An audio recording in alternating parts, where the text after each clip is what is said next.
Everyone welcome. कैसे हो आप लोग? तो आज जो हम डिस्कस करने वाले हैं वो है हमारा एरोमेटिक एंड एंटी एरोमेटिक। बहुत इजी सा टॉपिक है। अगर आप 2 मिनट दोगे इसको लेक्चर को अच्छे से सुनोगे तो आपका एग्जाम में क्वेश्चन 1 सेकेंड में हो जाएगा। तो प्लीज़ इसको ध्यान से सुनना क्योंकि इसके क्वेश्चन बहुत इजी आते हैं और एग्जाम में ये स्कोरिंग टॉपिक होता है। ठीक है, तो फर्स्ट आता है aromatic.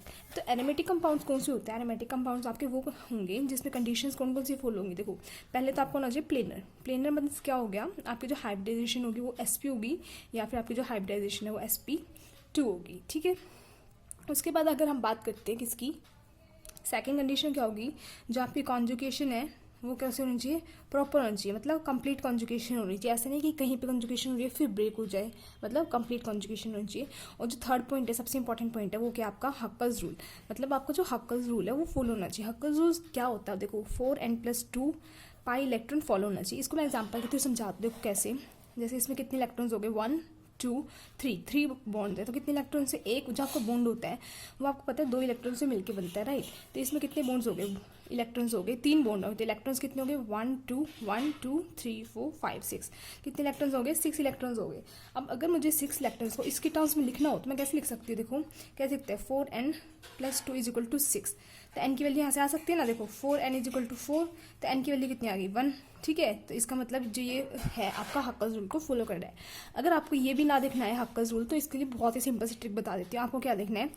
Odd number of pi bonds देख लेना। अगर ओड नंबर पाई बॉन्ड्स है उस सिस्टम में तो दैट मीन्स वो सिस्टम क्या हो जाएगा? एरोमेटिक हो जाएगा। But first and second conditions are must कि वो प्लेनर होना चाहिए और सेकंड आपकी प्रॉपर कंजुगेशन होनी चाहिए। देखो इस सेकंड एग्जांपल में क्या कहा गया है, देखो 1 2 और 3। अब देखो फर्स्ट हमें देखना होता है कि प्लेनर है नहीं। देखो प्लेनर है क्योंकि ये सारे कार्बन कौन से? sp2 हाइब्रिडाइज है। सेकेंड थिंग है कॉन्जुगेशन। देखो कॉन्जुगेशन प्रॉपर है, मतलब कंप्लीट कॉन्जुगेशन है ना।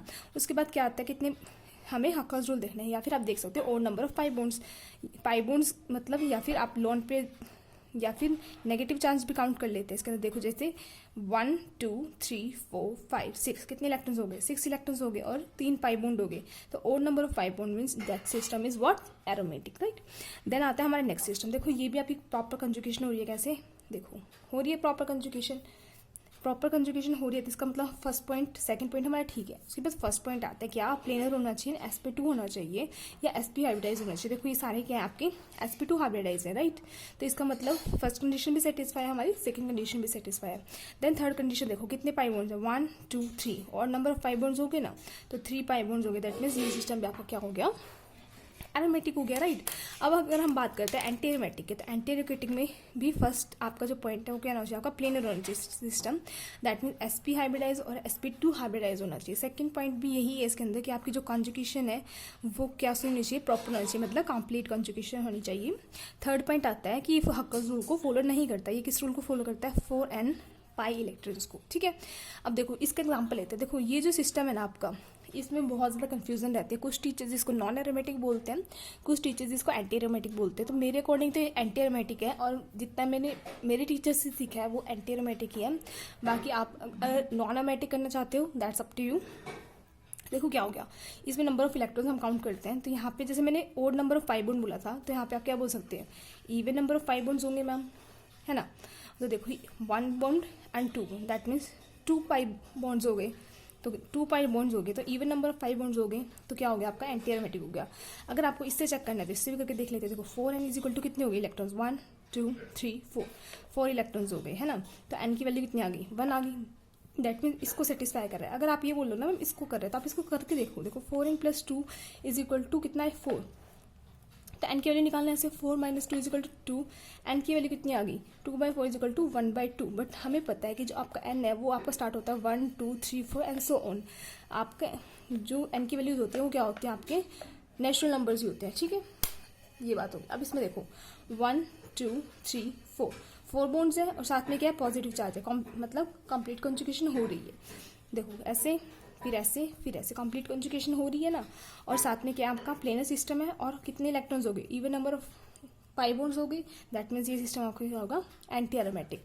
तो ये था एरोमेटिक और एंटी एरोमेटिक का कंसेप्ट। अब जो एक चीज़ एग्जाम में बोली जाती है वो देखो स्पेशली क्या बोली जाती है, जो आपके एरोमेटिक कंपाउंड्स होते हैं ना, वो जो इनके आउटर इलेक्ट्रॉन्स आउटर हाइड्रोजन्स होते हैं वो कैसे होते हैं? शील्डेड। अगर आपने NMR पढ़ा होगा तब आपको ये समझ आ जाएगा, अदरवाइज इसको लीव कर देना। ठीक है, एरोमेटिक होगा तो आउटर जो हाइड्रोजन है वो शील्डेड होंगे, और जो इनर वाले हाइड्रोजन हैं वो कैसे होंगे आपके शील्डेड होंगे, और जो आउटर्स वाले हाइड्रोजन है वो कैसे होंगे आपके डीशील्डेड होंगे। ठीक है, इनर वाले कैसे होंगे शील्डेड, और आउटर वाले कैसे होंगे डीशील्डेड, क्योंकि हमें पता है शील्डेड में नेगेटिव वैल्यूज आती है ना, जैसे 0 से नीचे वाले रेंज में चली गई, और डीशील्डेड में आपके पॉजिटिव वैल्यूज आ गए, मतलब 0 से ऊपर। तो जो आउटर वाले इलेक्ट्रॉन्स है, जैसे कि मैंने बेंजीन बनाया, तो अगर रिंग करंट ऐसे फ्लो कर रहा है ना, तो ये तो बाहर वाले इलेक्ट्रॉन्स हो गए, हाइड्रोजन बाहर वाले हो गए। अब जो ये अंदर वाले 2 हाइड्रोजन हैं ये कैसे हो गए आपके शील्डेड हो गए, और जो बाहर के 4 हाइड्रोजन हैं ये आपके कैसे हो गए डीशील्डेड हो गए, राइट। अब इसका एग्जांपल के थ्रू देखते हैं, मैंने क्वेश्चन दिए आपको, इसके थ्रू समझ लेते हैं कि हमारे कंपाउंड्स एरोमेटिक होंगी या एंटी एरोमेटिक होंगी। ठीक है, देखो फर्स्ट क्वेश्चन बहुत ही ज़्यादा इंपॉर्टेंट क्वेश्चन है। देखो कैसे देखेंगे, अब आप मुझे इस बताओ कि एरोमेटिक होगा या एंटी एरोमेटिक होगा, कैसे देखेंगे। देखो इसमें हमें पहले देखना है कि sp2 है, प्लेनर है, मतलब सिस्टम, यस मैम है। उसके बाद बोलते हैं कि मैम इसमें कंप्लीट कंजुगेशन है या नहीं है, तो इस बात में बच्चों को कन्फ्यूजन हो जाती है। देखो कैसे बताएंगे कंप्लीट कंजुगेशन, देखो ये यहाँ गया, ये यहाँ गया, ये यहाँ गया, और ये ऐसे गया, कंप्लीट कंजुगेशन दिख रही है आपको, है ना। अब देखो क्या चीज़ है, कितने इलेक्ट्रॉन्स इन्वॉल्व हुए, इसको हम ऐसे बना सकते हैं, कैसे बना, यहाँ पे पॉजिटिव चार्ज आया, ऑक्सीजन में नेगेटिव चार्ज आया। अगर मैं इसको भी शिफ्ट नहीं करती हूँ तो इसको ऐसे रखे रहने देते चलो, और बस इसको शिफ्ट कर दिया हमने। ठीक है, तो देखो कितने इलेक्ट्रॉन्स इन्वॉल्व हुए, एक ये पाई बॉन्ड, एक ये पाई बॉन्ड, और 2 इलेक्ट्रॉन्स ये 2 इलेक्ट्रॉन, मतलब कितने इलेक्ट्रॉन्स हो गए 1 2 3 4 5 एंड 6, मतलब 6 इलेक्ट्रॉन्स हो गए। मतलब कितने पाई बॉन्ड्स हो गए 1 2 पाई बॉन्ड्स हो गए, 2 पाई बॉन्ड हो गए, और लॉन पेयर भी काउंट होते हैं, तो कितने हो गए 3 पाई बॉन्ड लगा लेते हैं हम, तो 3 पाई बॉन्ड मतलब हम क्या बोल सकते हैं, सिस्टम कैसा हो गया आपका एरोमेटिक, राइट। अब हम नेक्स्ट क्वेश्चन मूव करते हैं। देखो नेक्स्ट क्वेश्चन क्या है, कितने पाई बॉन्ड्स हैं, पहले तो सिस्टम देख लो, प्लेनर है, हाँ जी मैम, कंप्लीट कंजुगेशन हो रही है। उसके बाद क्या देखना है, ये कितने नंबर ऑफ पाई इलेक्ट्रॉन्स हैं, देखो कितने हो गए 1 2 3 4 5 एंड 6, तो 6 नंबर ऑफ इलेक्ट्रॉन्स हो गए, मतलब 6 पाई बॉन्ड हो गए। कितने 6 पाई बॉन्ड हो गए, मतलब क्या हो गया, सिस्टम आपका इवन हो गया, even number of pi bonds बोला था ना, तो सिस्टम क्या हो गया आपका एंटी एरोमेटिक हो गया। ठीक है, तो ये क्या हो गया आपका एंटी एरोमेटिक हो गया। अगर आपको ऐसे भी नहीं देखना है, आपको कंफ्यूजन हो जाए कि मैम इसमें कॉन्जुगेशन कैसे हो रही है, तो खाली इस पार्ट को नोटिस करो। देखो ये वाला जो पार्ट है क्या हो गया आपका, ये वाला पार्ट बन गया ना, ये देखो, अब ये वाला पार्ट देखो और ये वाला पार्ट देखो, तब ये एक अकेला एंटी एरोमेटिक था, तो 3 मिलके भी क्या बना रहे हैं, एंटी एरोमेटिक बना रहे हैं, तो इसलिए सिस्टम कैसे हो गया आपका एंटी एरोमेटिक हो गया, राइट। अब देखो जो ये सिस्टम है, इसमें आप काउंट करो 1 2 3 4 5, इसके अकॉर्डिंग आप बोलोगे मैम एरोमेटिक है, बट ये क्वेश्चन आपका यहीं पे गलत हो जाएगा। क्यों, क्योंकि यहाँ पे जो हाइड्रोजन्स लगे हुए हैं इनके बीच में क्या होगी, रिपल्शन होगी बहुत ज़्यादा, और रिपल्शन होने की वजह से ये सिस्टम एरोमेटिक नहीं रह पाएगा, ये सिस्टम क्या बन जाएगा, non aromatic.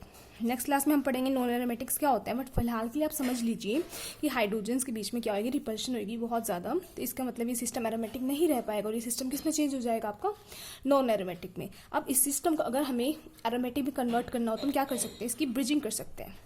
Bridging in the sense मैं कैसे बोल रही हूँ, देखो ये हो गए हमारे 6 हो गए ना, 5 हो गई, 1 2 3 4 एंड 5, तो ब्रिजिंग कैसे कर सकते हैं, मैं ऐसे ब्रिजिंग कर दूंगी, या फिर मैं क्या करूंगी ब्रिजिंग के लिए,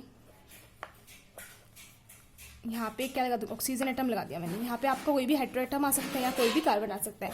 अब ब्रिजिंग हो गया, अब इलेक्ट्रॉन्स काउंट करना कितने हो गए बेटा, 1 2 3 4 एंड 5, मीन्स कितने हो गए 5 नंबर ऑफ पाई बॉन्ड्स हो गए, दैट मीन्स ओड हो गए। ओड का मतलब हम क्या समझ सकते हैं कि मैम ये सिस्टम कैसा हो गया आपका एरोमेटिक हो गया, राइट। तो नॉन एरोमेटिक सिस्टम को आप एरोमेटिक में कन्वर्ट कर सकते हैं through what, through bridging, right. अब ये क्वेश्चन है, ये भी बहुत ज़्यादा इंपॉर्टेंट क्वेश्चन है। देखो बच्चों के इस एग्जाम में इस क्वेश्चन को नहीं करना आता, सॉरी, तो देखो कैसे करेंगे, ये सिस्टम आपका कैसे ऐसे है, ठीक है, तो ये कैसे कन्वर्ट होगा, इसने अपने इलेक्ट्रॉन्स यहाँ पे दिए, तो क्या बन गया, यहाँ पे नेगेटिव चार्ज आ गया, यहाँ पे आ गया पॉजिटिव चार्ज।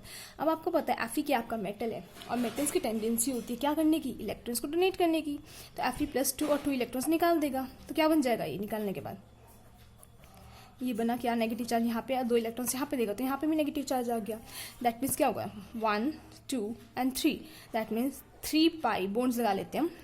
अगर आप इलेक्ट्रॉन्स काउंट करना चाहो तो वो कर सकते हो, लेकिन मुझे इससे ईजी होती है तो मैं इससे करती हूँ। देखो 1 2 एंड 3, दैट मीन्स ओड हो गया, तो ओड का मतलब आप क्या बोल सकते हो, एरोमेटिक हो गया मैम सिस्टम, तो इसलिए ये जो आप कंपाउंड है आपका क्या हो गया, एरोमेटिक हो गया, राइट।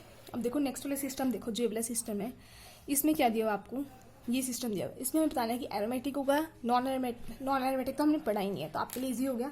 एरोमेटिक होगा या एंटी एरोमेटिक होगा। देखो कंप्लीट कॉन्जुगेशन है, कैसे है, देखो ये ऐसे, ये ऐसे, ये ऐसे एंड ये ऐसे। और कितने नंबर ऑफ इलेक्ट्रॉन्स इन्वॉल्व हो रहे हैं, 1, एक पाई बॉन्ड, ये एक पाई बॉन्ड, ये एक पाई बॉन्ड, ये 3 पाई बॉन्ड, तो ये इन्वॉल्व हो गए। और जो एक ऑक्सीजन है उसके एक लॉन पेयर इन्वॉल्व होगा। क्यों? क्योंकि अगर दूसरा लॉन पेयर होता है, वो देखो कैसे होगा, अगर कार्बन ऑक्सीजन का बॉन्ड बन रहा है हमारा, तो आपको इतना तो पता होगा ना कि कार्बन के जो पी ऑर्बिटल है इसमें इलेक्ट्रॉन्स हैं और ऑक्सीजन के पी ऑर्बिटल्स में इलेक्ट्रॉन्स हैं, तो ये प्लेनर है, सिर्फ यही कॉन्जुगेशन में क्या कर सकते हैं, पार्टिसिपेट कर सकते हैं। जो ये वाला आउटर ऑर्बिटल, ये दूसरा पी ऑर्बिटल होगा, ये कॉन्जुगेशन में पार्टिसिपेट नहीं कर सकता। दैट मीन्स ये लोन पेयर है जो ये कॉन्जुगेशन में पार्टिसिपेट नहीं कर सकता। तो इसका मतलब कितने इलेक्ट्रॉन्स इन्वॉल्व हो गए, एक पाई बॉन्ड ये, एक ये और 2 इलेक्ट्रॉन्स ये। दैट मीन्स 4 और 4 मतलब क्या हो गया, इवन। एंड इवन मीन्स हम क्या बोल सकते हैं, ये क्या है, एंटी एरोमेटिक, राइट। अब देखो 6th और 7th क्वेश्चन है, ये मैं आपके ऊपर छोड़ रही हूँ, इसका मैं आपको हिंट दे देती हूँ कैसे करना है। ये भी ऐसे ही करना है। देखो कार्बन कार्बन, आपको पता है कार्बन के पी ऑर्बिटल्स ऐसे होते हैं ना, तो अगर कार्बन अपने बॉन्ड बनाता है तो सिर्फ एक ही पी ऑर्बिटल के साथ बना पाएगा, क्योंकि जो पैरेलल होते हैं आपके